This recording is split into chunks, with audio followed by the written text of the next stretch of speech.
James Harrington watched from his front porch as another drone patrol swept over his neighborhood.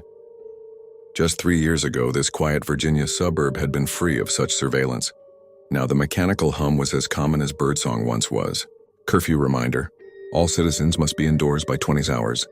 Compliance is mandatory under Public Health Directive 317, announced the automated voice from a nearby lamppost speaker. James checked his wrist.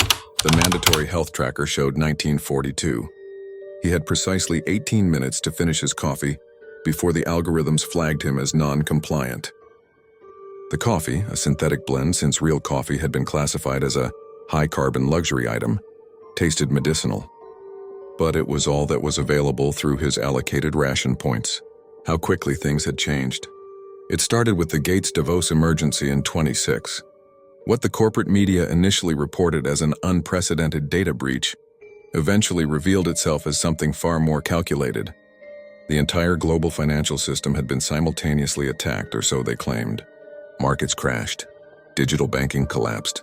When the dust settled, only one solution was presented: the Universal Digital Identity System. For your protection, they said. They never returned to the old ways. Paper currency, already scant, was outlawed completely. All transactions were now tied to your UDIS profile. Your entire existence, healthcare records, financial data, communication access, travel permissions, carbon allowances, unified under a single digital profile controlled by unelected bureaucrats and their algorithms. James had been a software engineer before the restructuring. He'd tried to warn people about the system's architecture, how the backdoors were built by design, not by accident. Speaking out cost him his job at Tech Future Inc. His profile was subsequently flagged for information disorder, reducing his social credit score and limiting his employment opportunities to manual labor at the community production facility.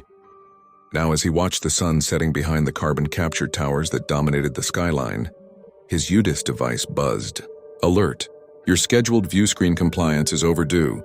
Please activate home unit within 10 minutes to receive important community health messaging. The messaging was mandatory propaganda. There was no other word for it. Tonight would be another 2-hour session on the benefits of synthetic protein and the dangers of unsupervised social gatherings. Inside, his wife Rebecca was already preparing their 11-year-old daughter Sarah for the view screen session. The school had reported Sarah for asking disruptive questions during world citizenship education. Any further flags on their family profile could result in a home wellness visit from communal harmony officers. "Daddy, why can't we go to Grandma's farm anymore?" Sarah asked as he entered. Rebecca shot him a warning glance. They had agreed not to tell Sarah that her grandmother's farm had been seized under the Rural Land Reclamation Act after refusing to implement synthetic agriculture protocols.